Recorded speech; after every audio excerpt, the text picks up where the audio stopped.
Good evening, everyone. Welcome.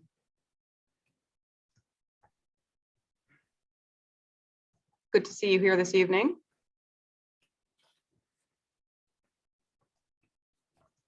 Just waiting for a little bit while people filter in.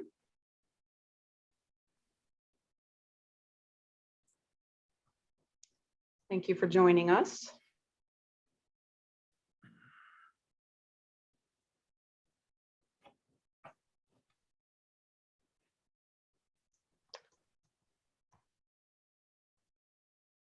We've been so looking forward to part 2 of our presentation.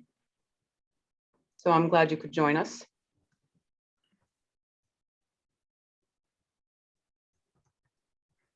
The filtering through the doors of our Zoom room takes just a little bit of time, so I'm just going to allow that to happen for a little bit longer. And then we'll get this show on the road.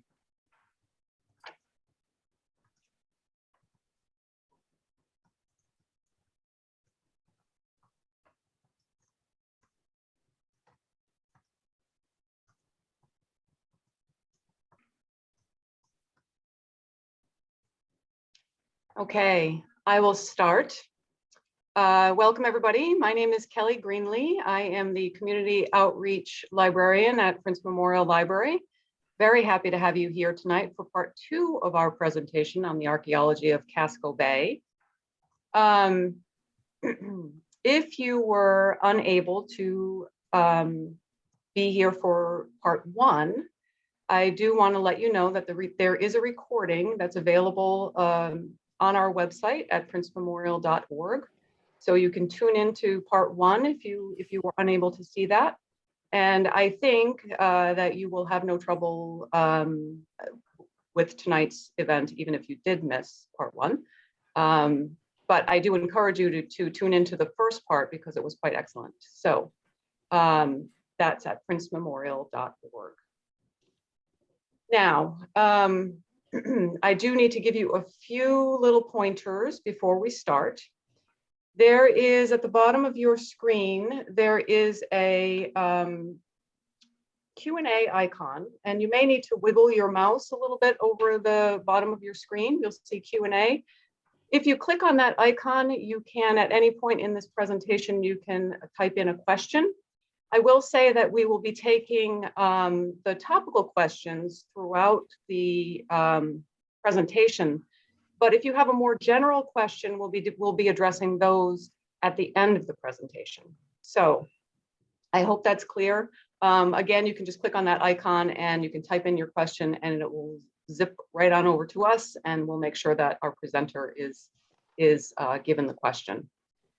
I like to start by giving an acknowledgement and a note of gratitude to the Wabanaki people who have cared for this land upon which we work and play for many hundreds of years.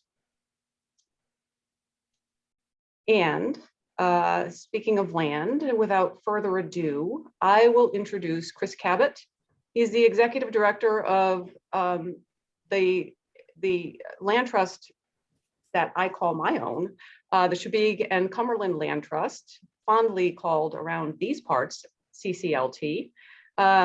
Chris, I was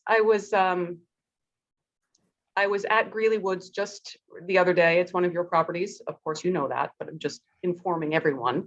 And I was at one of your properties, and we had such a great time. I was with a whole bunch of kids, and it was a little bit like herding squirrels, but we had a great time, and they so enjoyed Greeley Woods. I have to tell you, it was just a beautiful time of year to explore. That's great. Thank you, Kelly. Yeah, it is a fun time of year to explore anywhere outside. And so I know I'm enjoying getting outside, whether it's on a CCLT property or right in my backyard. So I'm glad you made it there and with all those kids. It's my pleasure to introduce Thomas. Before I do that, I just want to thank everybody for joining us tonight. CCLT is again thrilled to partner with Kelly and Thomas and Prince Memorial Library on what should be a really interesting presentation tonight. I think I'll skip my intro about CCLT, except to say that we cover the towns of Cumberland and Chebeague Island. And that if you aren't yet a member or don't know about our work or the work of your local land trust, if you're not in one of our 2 towns, please be in touch. Contact information and information about our work and what we do to protect land and take care of it and provide educational resources is available at ccltmaine.org. So with that, I'll just do a brief intro of Thomas. I know a lot of the people who are here tonight were at the first session. And if you didn't get a chance to see that, please do take a look at that video. It was excellent. Thomas Bennett has worked on archaeological digs in Arizona, Maine, and Massachusetts, where he was a field supervisor on the Spectacle Island Shell Midden dig, which was a component of the Big Dig. He's authored 2 articles on the Maine Archaeological Bulletin, or in the Maine Archaeological Bulletin, and compiled multiple volumes of Cumberland and North Yarmouth vital records. He has an MA in American and New England Studies from the University of Southern Maine. Thank you very much, Thomas. Well, thank you for hosting again, Chris. This is great to be here. I think we had a great session last time, as you alluded to. And since then, there have been a couple of developments. One is that there have been 2 grant opportunities that have opened up that I'm hopeful that we'll get some money to do further work out on the islands this summer. Another is we've already had a response from at least one landowner, has a property out on Mosier Island, Great Mosier Island, and has a shell midden on her property and would like us to do an excavation out there. So that's very exciting. She also has a boat and a dock, which are very important when you're doing island archaeology. So that makes me feel good as well. And then we had a gentleman out on Chebeague Island who has experience working on Paleo-Indian sites in New Hampshire, and he's very interested in helping us when we do get out to Chebeague. And he has a vehicle out there. So again, transportation is something we always look for, we hope for, because Chebeague is a big place, and having somebody to drive us around and help us navigate that will be great. So without further ado, I think I will share my screen here, my presentation.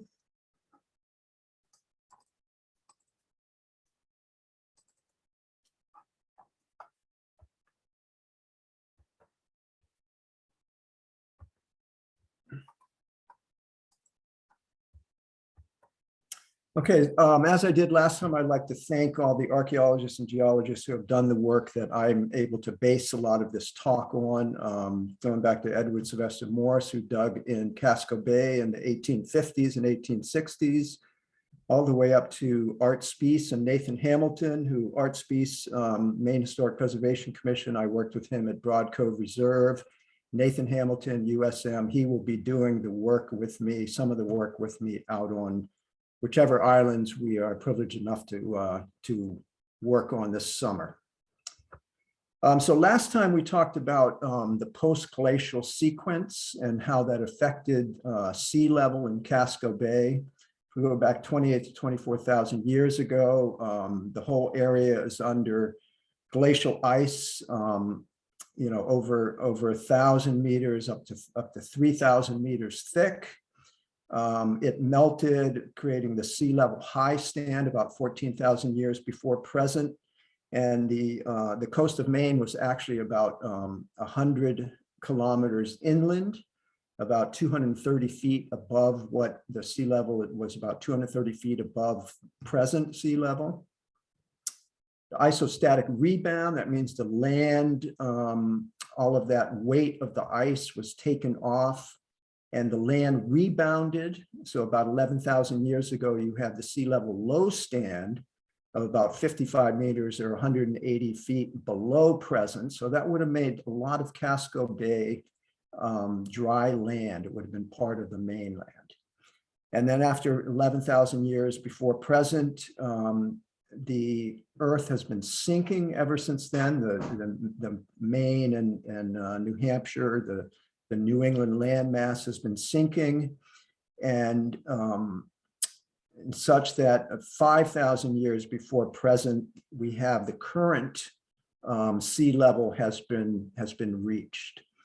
And then, of course, about 3,500 to 4,000 years before present is when sea level is where it is now out in Casco Bay, but the tidal amplitude increased dramatically from about 1 foot to the current 8 to 13 feet tidal amplitude. And what that did was change Casco Bay over from a warmish water with warm water marine life to a much colder one. Anybody who goes swimming in Maine waters throughout the summer here knows it can be pretty cold. We also talked about the different cultural traditions, the native cultural traditions going from the Paleo-Indian period of 11,000 to 9,500 years before present, when we had a terrestrial environment similar to present-day Labrador. And the Paleo-Indians were probably hunting big game, as big as it got back then, caribou, possibly even bigger than caribou. If you think about woolly mammoth and some of the long-faced tigers that would have been present, to the Archaic period, 9,500 years to 3,000 years before present. You have ground stone tools, you have dugout canoes, much different than the ceramic period, which followed, when you have different technology that really changed the way that the ceramic period, also known as the woodland period, where the people existed and made their living, to the using birch bark canoe, dispersed settlement pattern, fired clay pottery was new, the bow and arrow, Three Sisters horticulture, corn, bean, and squash, and population growth in agricultural villages. And then the early and late contact period being when Europeans came to the shores and dramatically changed existence for the native populations. I discussed or showed this graphic that showed you the different types of tools that were in use during the different periods, from the Paleo-Indian tools on the left of the screen through the ceramic period tools on the right, and how these tools can be used to the tool types. If you find a tool that matches one of these types, and you have a good sense of the date on the site or where that tool came from.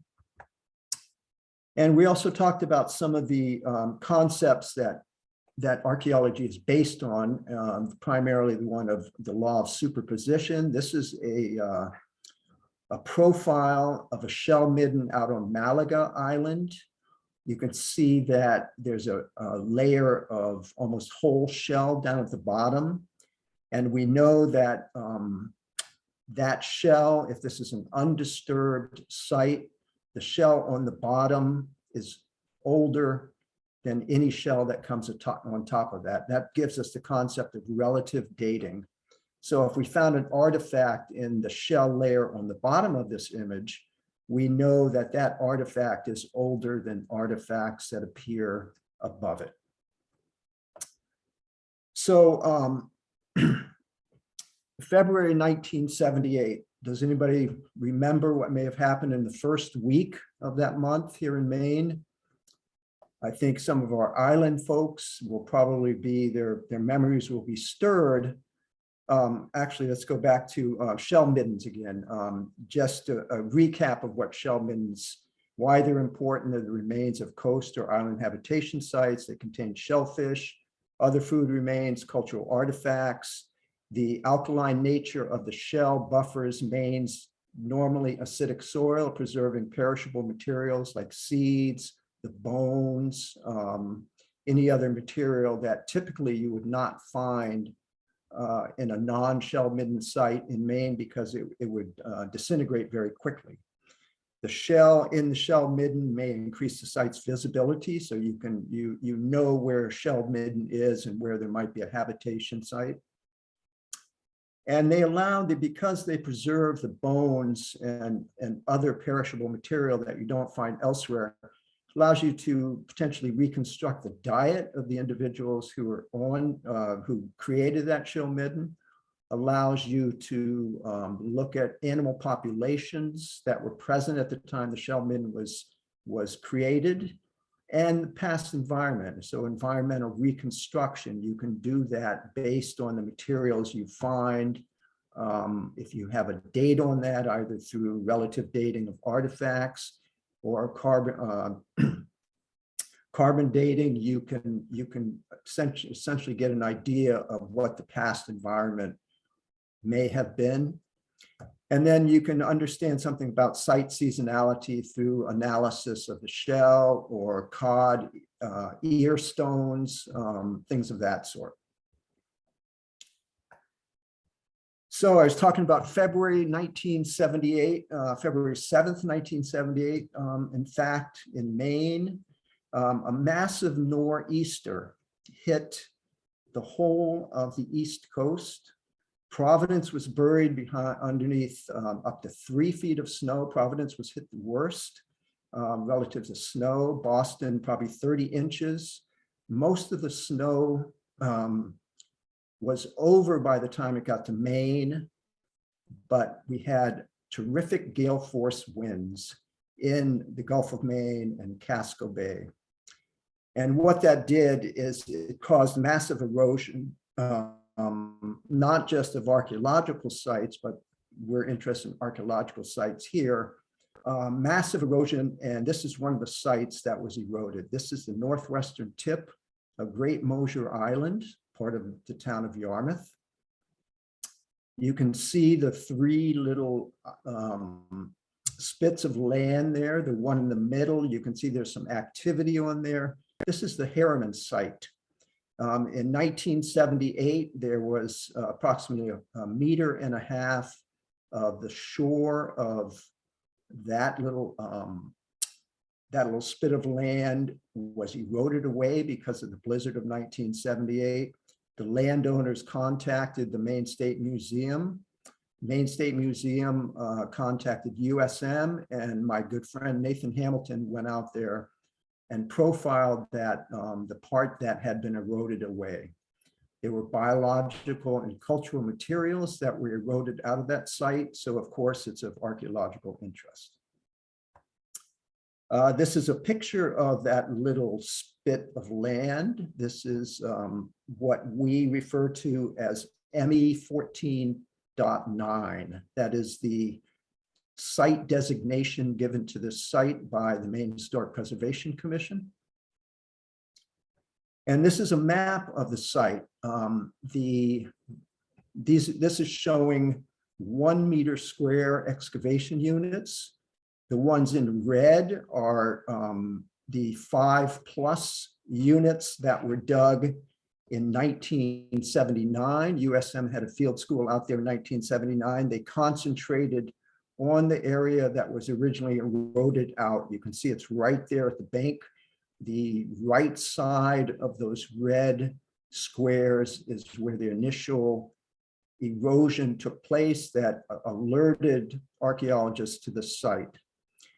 So USM went out there in 1978, did a quick profile. They went back out there for a field school in 1979, dug a little more than 5 square units. And then we went out there again in 1987 and 1988. I was a field supervisor, co-field supervisor with my friend John Mosier on both of those field schools. The blue excavation units are the ones that we dug in 1987, and the yellow ones are the ones we dug in 1988. And you see those little red dots, those are just datum points. When we set up, we want to have a place where we can set up the transit, so we always have the same reading for when we're doing elevations on the units themselves or on the land. So our days started on the South Freeport dock. We had a 14-foot Boston whaler, and we spent a lot of time waiting on that dock because you couldn't fit all of the students in that whaler for one trip. So it typically took 2 or 3 trips. Spent a lot of time down there. Here's Nathan Hamilton, the professor, with a glint in his eyes, driving out to the site from the dock there. One of the beauties of island archaeology, I talked about this last time when we were going out to Spectacle Island and Boston Harbor.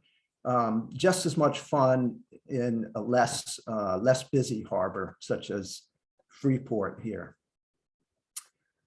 And when we got out there, we set up grid lines. You know, we find those datum points. We set up grid lines so we can know where we're excavating relative to the excavations that have already taken place. And here you can see we have a line straight down on your right side, and then we have some 1 meter square units coming off of that. And what that looks like, here you can see that we have the line of students on the left of the screen here. That would be that initial line of excavation units that we set up. And if you look at it from another viewpoint, you can see it's pretty busy there. You know, we have 2 people on each of these excavation units we have opened up. We do, like I said, only open up every other one. That allows people room to work on their unit without disturbing the people in the other unit behind them or to the side of them. You can see in the back there, the back right, we have our screen set up. We're screening with 1/4-inch mesh. So you would dig, and you can see the metal buckets. So you use your trowel, you scrape down, you fill up a bucket, you take it over and you screen it. And then that's the process that we do. There's a little table set up there right in the center. My friend John Mosier at that table, that would be used for mapping the site. It looks like both John and myself were looking at some cool artifacts, and we did find quite a few very cool artifacts there. As I said, we have a datum point. We set up the transit, and that is specific to that datum point. So we know whenever we're setting up new excavation units or we're shooting elevation on any excavation units, that reading will relate to any other excavation unit we have already dug and that we already shot. What that does is allow us to create a profile across the site that we know that if we're in the first 10 centimeters or the bottom 10 centimeters of an excavation unit anywhere on the site, we know where we can relate that to elevation wise on another part of the site. So here's one of those excavation units. You can see that in the top left quadrant of this, there's something outlined. Seems to be some kind of a feature. A feature is something that is built into the ground. It could be a fire pit. It could be a cluster of burned bones or burned shells. It can be something that's much more than just one artifact or one piece of bone, anything of that sort. So we look for features of that type. You can also see that in the top right corner of this unit, there's a column that we have left in place. That's a 25 by 25 centimeter column. What we would do is leave that in place, and then we would bag that and take that back to the lab, and we would do flotation on that to get as many pieces of information as we can out of that. As I said, we're using 1/4-inch mesh, sometimes 1/8-inch mesh, but if you float a column like that, small bird bones, small fish bones that would fall through even an 1/8-inch mesh, you could capture those and get even more information. The reason we only do that with a 25 centimeter square column is that gets pretty tedious. So you try and sample what you can instead of trying to capture all of that information. So here is a picture of pretty much a completed 3 trenches of the site. You can see the little tags, those would be indicating the different natural stratigraphic layers, meaning the different soil types that we've noticed. Those soil types give some sense of how the site has built up over time. And we tag those to get a better understanding of, well, we have an artifact that came out of layer 1 over here. We can relate that to layer 1 in another site. So again, we're always in another excavation, we're always trying to match up different pieces of the site across the site 3-dimensionally, so we can say with more clarity how the site may have grown over time and where the different cultural materials come out of on that site. And then here's John Mosier again. We're getting ready to close up the site. You can see we have plastic sheeting, and then we cover that with the backfill, the material that's already been screened. The reason we do this, particularly right here, this is 87. We came back in 1988 and dug between these 2 trenches in the undisturbed area. So the sheeting allows us to make sure that we're not digging something that we already dug. It's more clarity on what we excavate.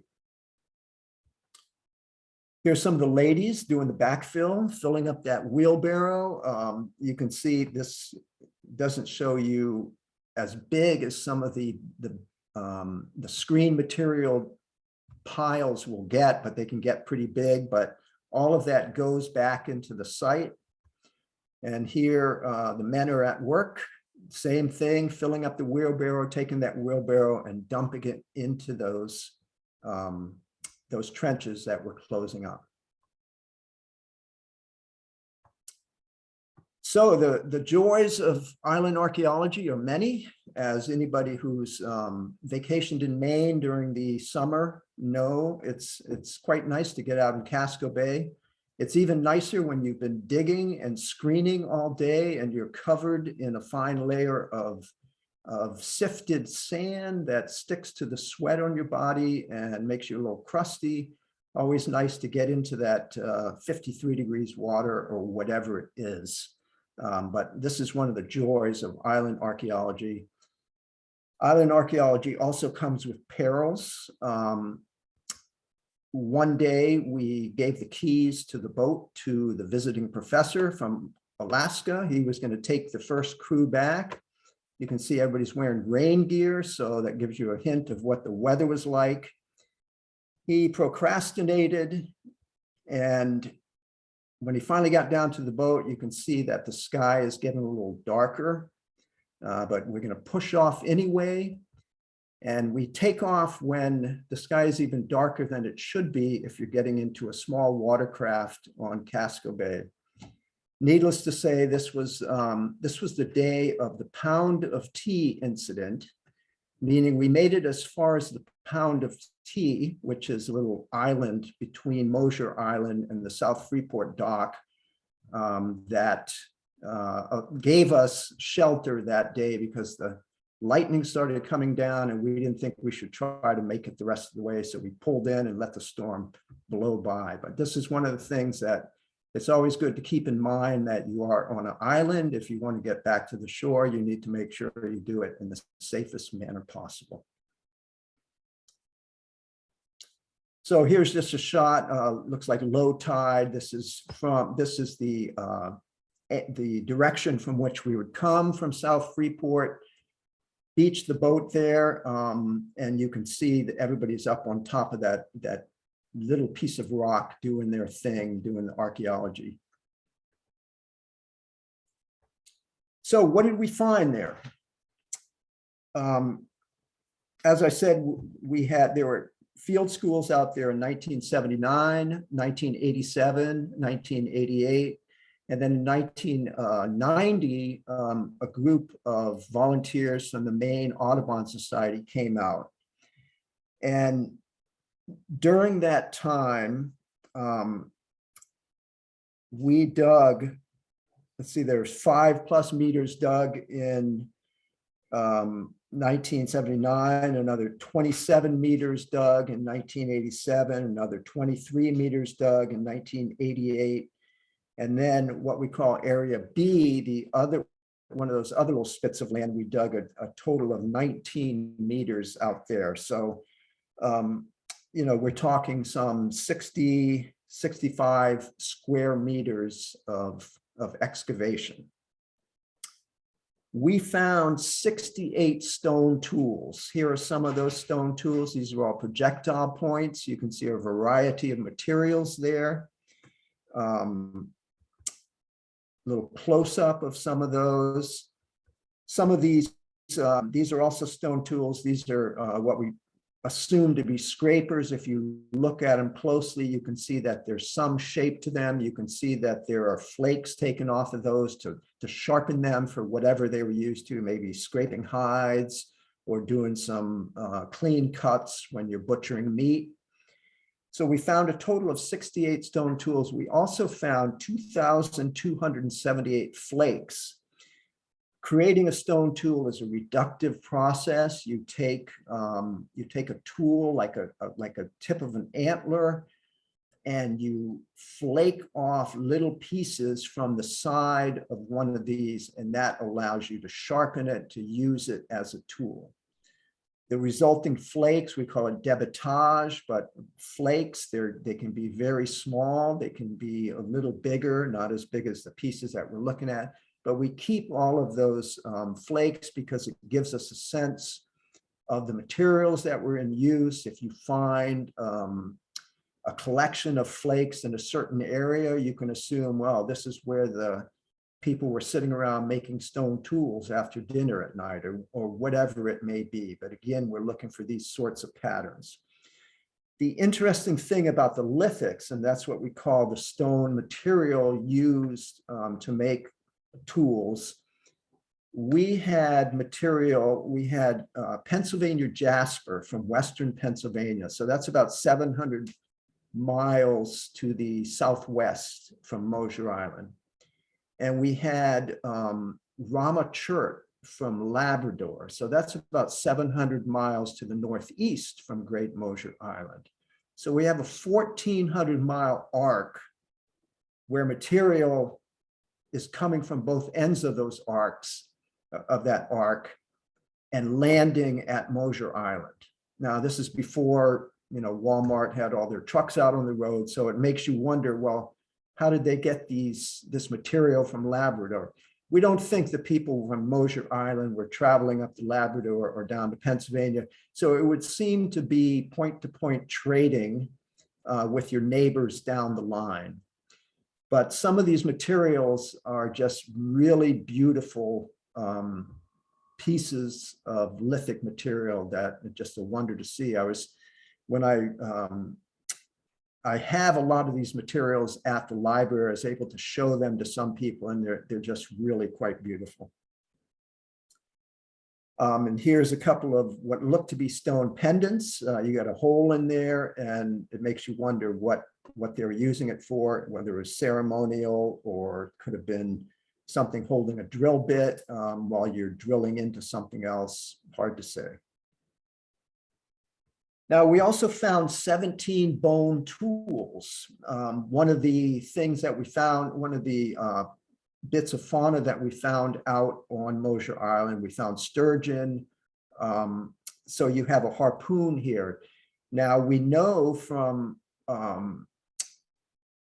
oral history that as recently as 1911, natives were going to Mosier Island and hauling out seals. So it could be that this harpoon down on the bottom there, or that the point, these are both bone tools ground down into an item that they use to procure food. So that harpoon could have been used for taking out seals, could have been used for spearing fish. Here's another one, another harpoon with a hole in it. So that might be something where you spear a fish. This bone piece is tied to your spear. It goes in deep enough, turns around, turns 90 degrees when it's inside the animal, and then you can haul it in that way. We also found ceramic pieces. We found 1,260 ceramic sherds out there, no complete vessels or anything. But you can see that these incised pieces, the one on the right there is a rim sherd with decoration. So these people, these craftspeople were taking pride in what they were creating to cook their materials in. And here's another one. This would be a rocker dentate example of design just on the outside. You take a material and you rock it back and forth, and it makes those what look like puncture marks in the body of the ceramic sherd. Two interesting finds out there. One is this bare canine tooth on the left. We found that directly in the center of the site we were digging. And then this shark's tooth pendant is the only one that I've ever heard of in Casco Bay. But again, it gives you a sense that, hey, you know, the inhabitants of this site, they were decorating themselves, they were wearing this pendant. Maybe it had some kind of spiritual, something spiritual about it. It could be that, you know, a warrior went out in a birch bark canoe and was able to harpoon a shark, and that was what he was allowed to wear because he was able to procure that shark for the meal. Now, this is this woman on the right there is my good friend Dinah Crater. She's a zooarchaeologist at USM. She's retired now, but she had just started at USM in 1987. She worked there for many years. So she's a zooarchaeologist. She looks at the animal remains from archaeological sites. And what you do with those remains, you identify them as to species. You get some sense of the number of different species on the site that the individuals are targeting for their diet. Also look at them, you can look at them for cut marks to try and get an idea of the butchering that could have taken place, things of that sort, but mostly for identification. So it's a shell midden. So we found 33,860 pieces of faunal material out there. We kept all of the whole shell or the chondrophores, as I mentioned last time, the hinges of the shells, those last the longest. So we know if we have a chondrophore, that's equal to one whole shell. So we had this 33,860 pieces of faunal material. No surprise, 74% of that material was shell, 14% was mammal bone, 2% was bird, and 10% was fish. So this gives us an idea. We're trying to recreate the diet of these folks. We have to analyze the material, and we come up with this statement of what the material represents. And then again, as I said, we're looking at patterns. Okay, so what kind of patterning can we see on that site? Now, total bone refuse there on the left, you can see that it seems to be congregated in a certain area. And if you look at that area on the right, the same place that the shell, most of the soft shell hinges were found. So conceivably, that is the main cooking area or kitchen area for preparation. Again, if we think about a site as a house, you might have a kitchen, you would have a living room, maybe bedrooms. You would have a place where people congregate, that might be the living room, but this seems to indicate that we have some clear places where a lot of the food preparation and food disposal took place. Same thing with the ceramics. So again, you can see that the ceramics, at least the ones that were analyzed, are congregated in those same two areas that the previous slide showed. And you can't see the one on the, or I can't see it anyway, the one on the right, that should say cord impressed exterior in red there, and the rocker dentate impressed in blue. And that gives us a clue that there are different time frames that those two areas were used. The rocker dentate impressed gave way to the cord impressed exterior pottery. Rocker dentate, again, as I said, well, it's a thinner, harder wear. It was around between 2,300 and 2,000 years before present, and you use some kind of narrow edge tool to press it, or you pressed it or rocked it back and forth. That gave it some decoration, but it also allowed you to harden the material before firing it. And the cord impressed exterior, you wrap cordage around a stick and you push it onto the exterior of the ceramic piece that you're getting ready to fire, and that hardens it somewhat before you fire it.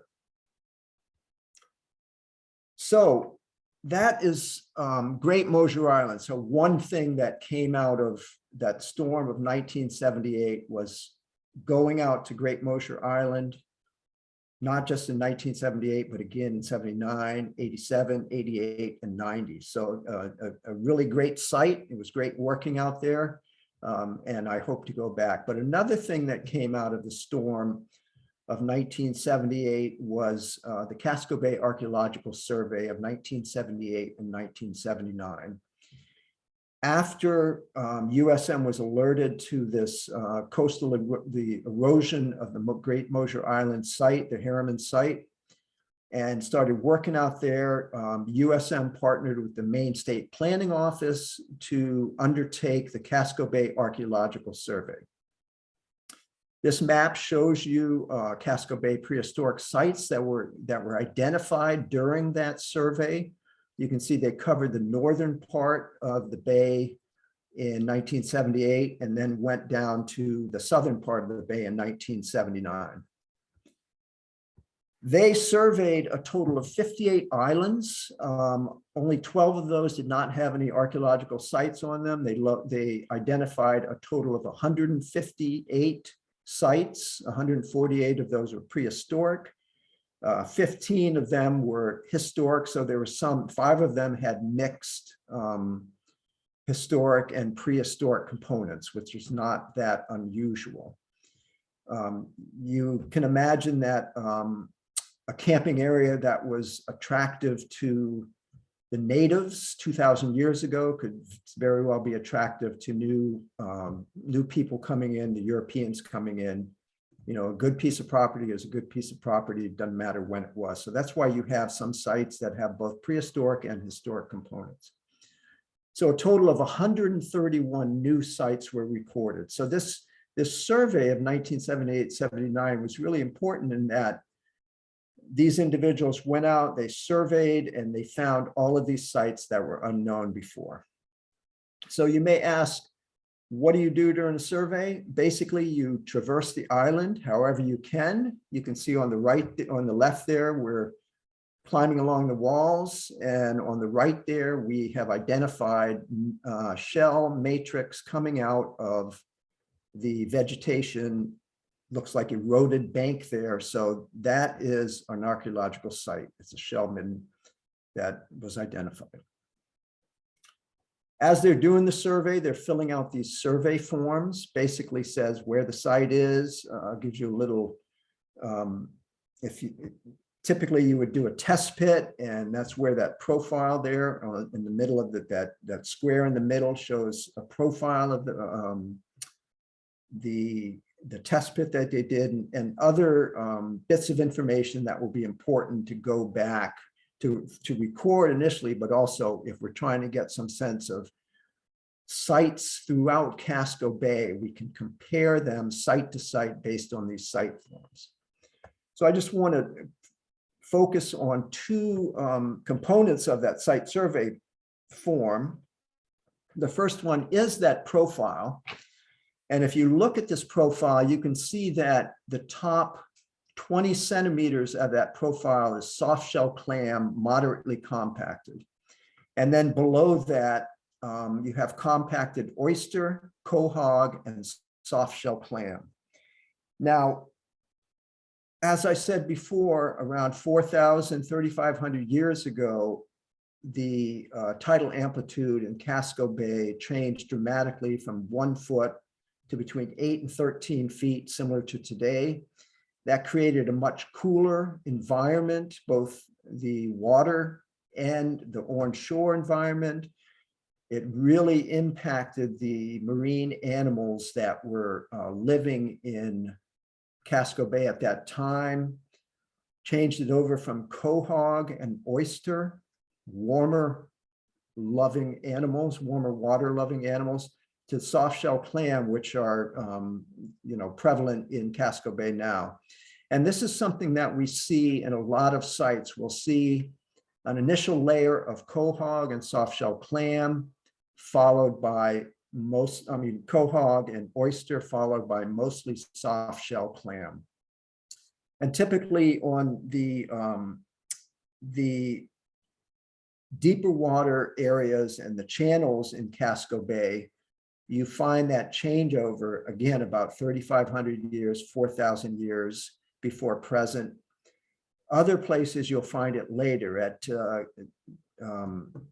Broad Cove Reserve, the site down there, we found it to be about at 2,000 years ago. And the reason for that was, we think, because there was an area next to the Broad Cove Reserve site that maintained a warmer water in it that allowed the quahogs and oysters to prosper longer than they would have out later in the further out in the bay.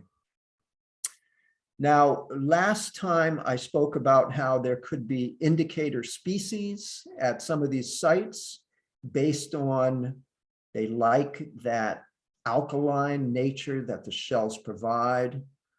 And this is one of the things that we indicate on that survey form is indicator species. We try and say what is prevalent on that site. Now, some of these species are known to be prevalent at historic homesteads. They seem to be old world species that maybe followed along with the colonists who came, but some of them also are new world species that are alkaline loving. So that gives you a sense that you can look for certain types of cover on the ground, and that might indicate that there is a site there. So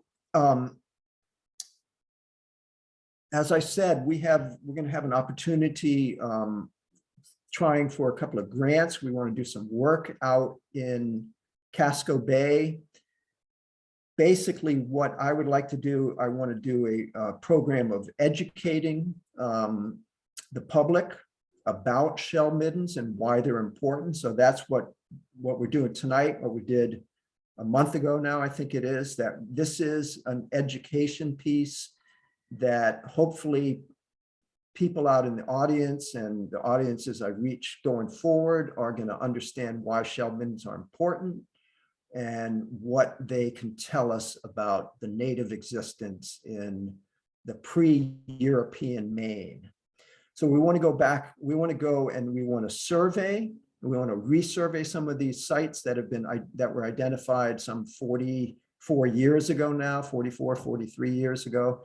We want to resurvey them, we want to map them, we want to photograph them, we want to try and get some sense of, we know how big they were when they were initially surveyed.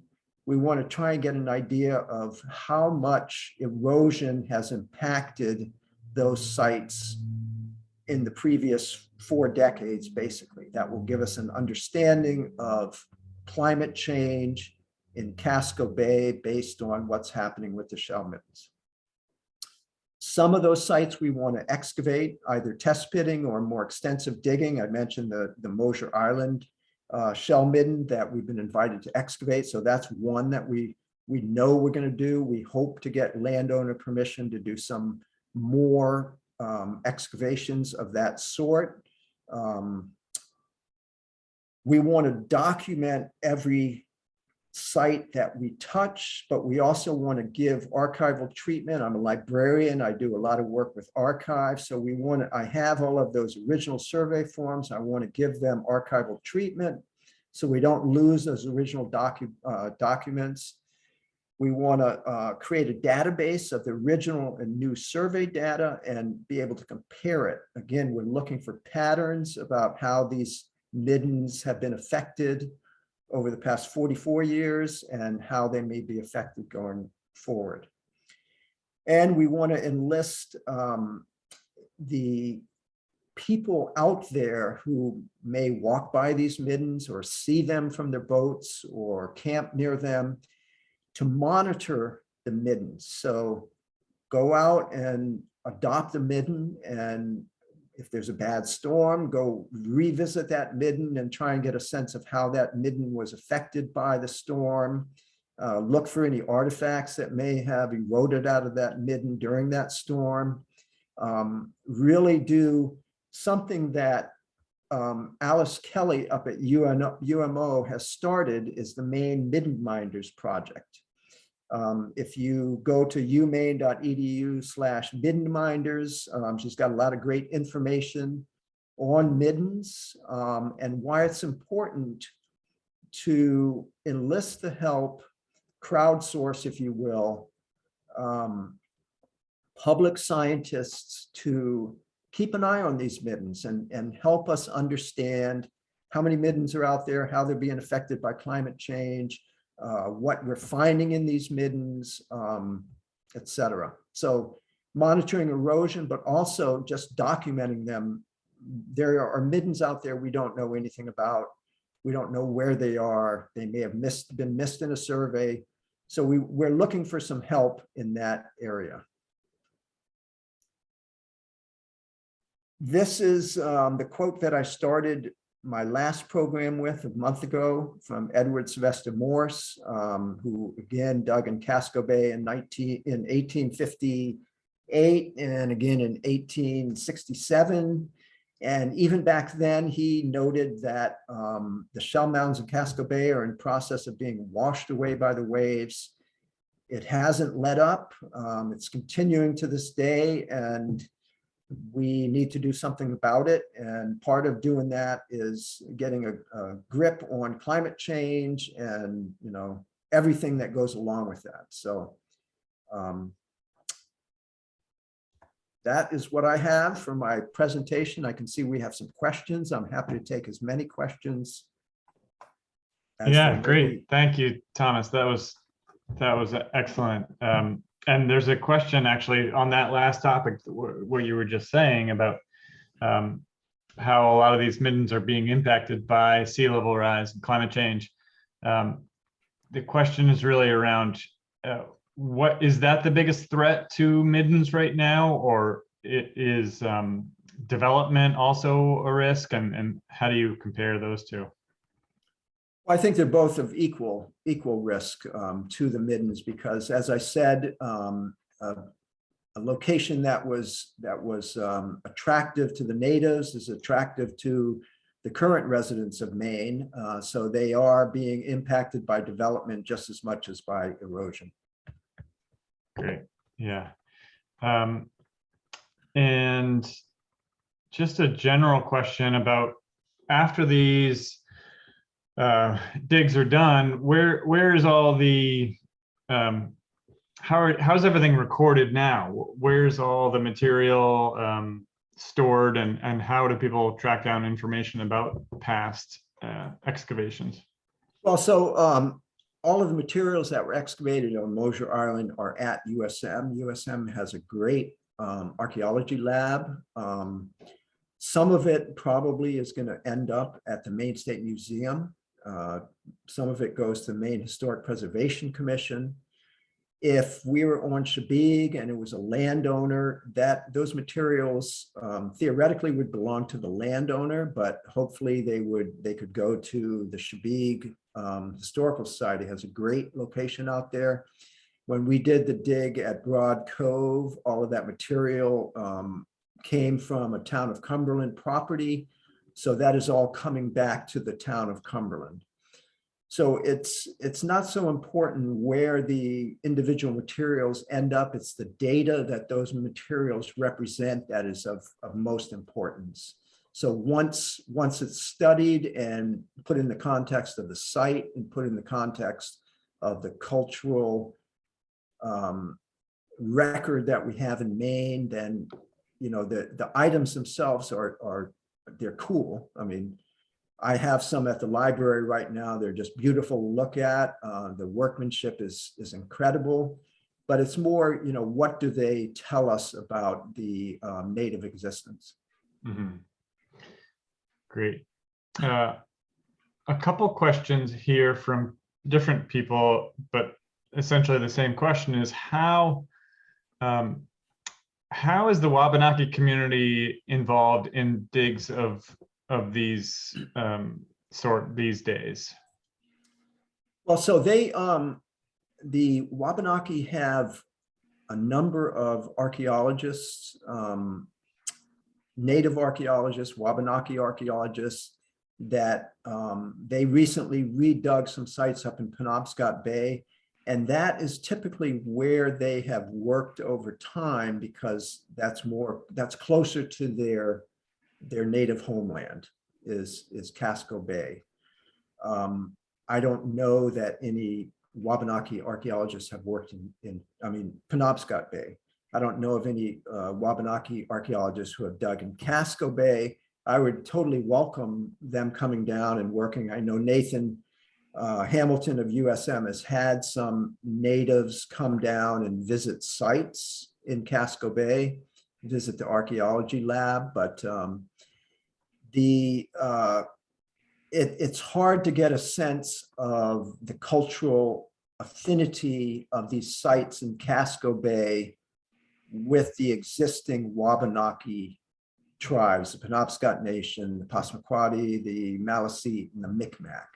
The National Park Service did a study of some biological materials that were found in Casco Bay that were like 1,000 years old, and they found no cultural affinity with any of the existing Wabanaki tribes. So does that matter? I don't know. I mean, it's possible that, it's all native and the different tribal affiliations don't really matter.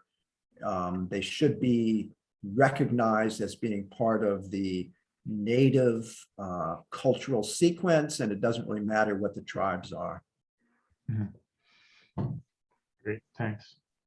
A few questions here about Shebig itself, and a lot of listeners or participants tonight from Shebig. So what's going on more specifically about that? And a few of us noticed on the map you showed of sites, there were none identified on Great Shebig. Why is that, and what's happening, or what are the plans now for middens out there? Well, so there are actually approximately 30 middens that have been identified on Shebig Island, the most of any island out there in Casco Bay. The reason they aren't that map, it would have just obliterated the whole island. We didn't want to do that. But I have a map of where all those middens are. I'm sure some of the Shebig people know where those middens are. We would really like to go out to Shebig, get some landowner permission to dig some of those sites, or at the very least resurvey them. But I think it would be great if we could go out there and do some work out there and have some of the Shebig Islanders help us do that work, because I think when people live near these middens, when they know what the midden represents, when they can get in that midden and dig that midden and find the information themselves, find that cool tool, or be able to say something about what the occupants of that site were doing there, they take ownership of it, and they feel very protective of that site, and will be part of that public move to protect these middens, to monitor these middens, to mine the middens, as Alice Kelly would say.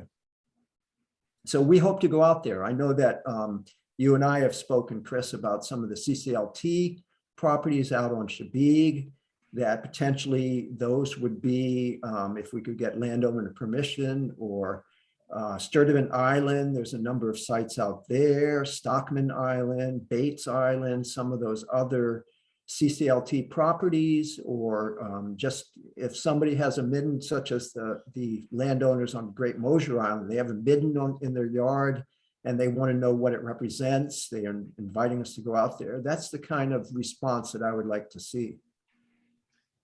Great. And so if people have middens on their property, who should they reach out to you, or what's the best way to get involved or have a midden on somebody's property checked out?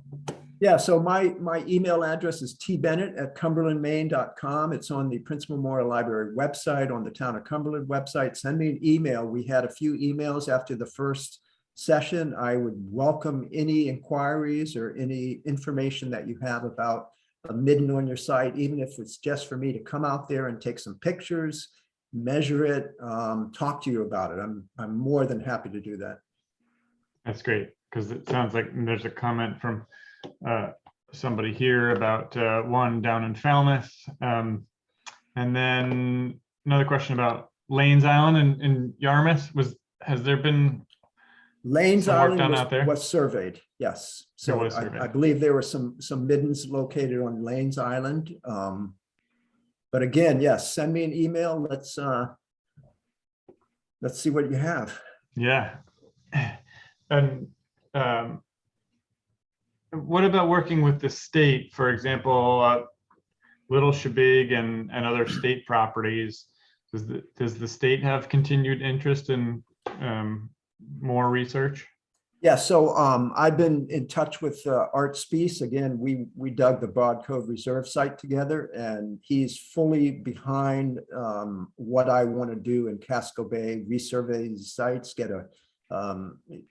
more information on the sites that have already been identified. So he is the prehistoric archaeologist at the Maine Historic Preservation Commission. So he is the guy in Maine that you would go to for if you had information about a prehistoric site. He's busy, and he's more than happy to let myself and Nathan Hamilton work in Casco Bay. So that's great. And there's a couple, or at least one here, expressing interest in participating in some digs with you. Do you bring volunteers along? I do. Yeah, it's particularly if they're young and strong. We need people who can carry those buckets, and no, I'm happy to talk about that with anybody, and hopefully get you doing something that you're able to do, and that you can contribute to any kind of work that we're doing. I mentioned this fellow out on Shabig Island. He put it out right up front. I'm getting a little elderly, so I might not be the best one to be lugging those buckets. And I say, well, you can record, you can take pictures, you can map, anything of that sort. I think, again, if we want to enlist as much help as we can to monitor and protect these sites, we have to be as inclusive as possible. And that's always been my what I believe in. We've had volunteers come to the library and they don't know anything about libraries, but there's always something that somebody can do to contribute to something of this sort. So it's great that people are interested in helping out. Yeah, that's great. And I know you've been proactive in reaching out to me and other land trusts. And there's a suggestion here about reaching out to Maine Island Trail Association, because they're great connections with landowners. Yep. And the trail. Maybe Kelly, do we have time for one more, or what's our time frame here? I think we could answer maybe a couple of more questions if people are willing to stick around for a little bit. Okay, great. this one, I'm not sure if you have info about this, but back to more indigenous use of the land, and question is around farming on the interior of the islands. Are you aware of evidence of farming, and particularly the question is around Cousins and Lanes Island?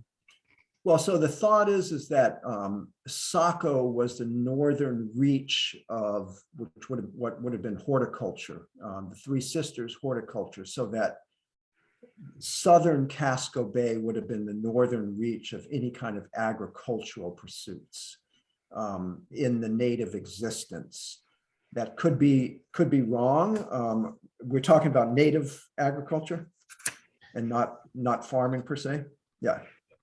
Yeah, I think so. But Yeah. you're saying sort of until more recent times, sort of just probably perhaps just previous to European colonization, there was Right, more yeah. agriculture going on. That's right. So Champlain, when he cruised the Maine coast in 1605, the northernmost agricultural village that he recorded was around Saco.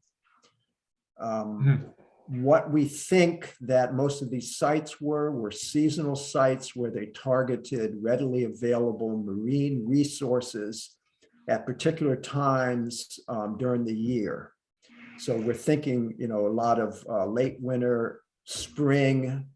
They would come out to the islands. They would, and we're basing this on some of those seasonality studies that we've done on clams and cod. So we think that there weren't really long-term occupations in Casco Bay, that they were more used on a frequent basis, but not a year-round basis. So that would coincide with what Champlain said about his recording of the agricultural or horticultural villages of Saco Bay and further south. Interesting. Well, maybe this is a good comment to sort of wrap things up, because it speaks to the changing nature of all of this and the need for your research and others in a timely manner. And the comment is around, it's interesting to think about the fact that any of the paleo or archaic sites in Maine are submerged and not available to study, and it won't take all too much of a sea level rise to submerge the sites that are currently being eroded even now. So it speaks to the urgency of some of this research. Absolutely. Yep. Good. Well, that was it was wonderful to listen to, and thanks to everybody for those great questions. Yeah, and I'll just reiterate, if anybody has any interest in or any information, send me an email or call the library. I'm more than happy to discuss this with anybody. I will add too that if anybody has trouble finding Thomas via email, they can certainly reply to an email that I'll be sending out probably tomorrow or soon anyway, with a link to the recording. So you can certainly respond to me and I can get your message to Thomas quite easily. So with that all said, thank you very much, Chris. Thank you, Thomas. This was great, very informative. I do just want to give people the heads up that we have a really exciting another webinar coming up on April 28th. Thomas actually is going to have a conversation with Barry Dana, who is, he served as chief of the Penobscot Nation from 2000 to 2004. He's had a very interesting life experience, and he's gonna, Thomas and Barry are gonna have a conversation. They're gonna talk about his activism on behalf of native sovereignty and the Penobscot River, and the current state of affairs involving the Wabanaki people and the state of Maine. So if you're interested in that talk, you can certainly sign up on our website. It's called Native Journey, a conversation with Barry Dana. So you'll find it right on the front page of our website. All right, so everyone, thank you for joining us, and we will see you another night. Thank you, Kelly. Bye. Thank you. Bye.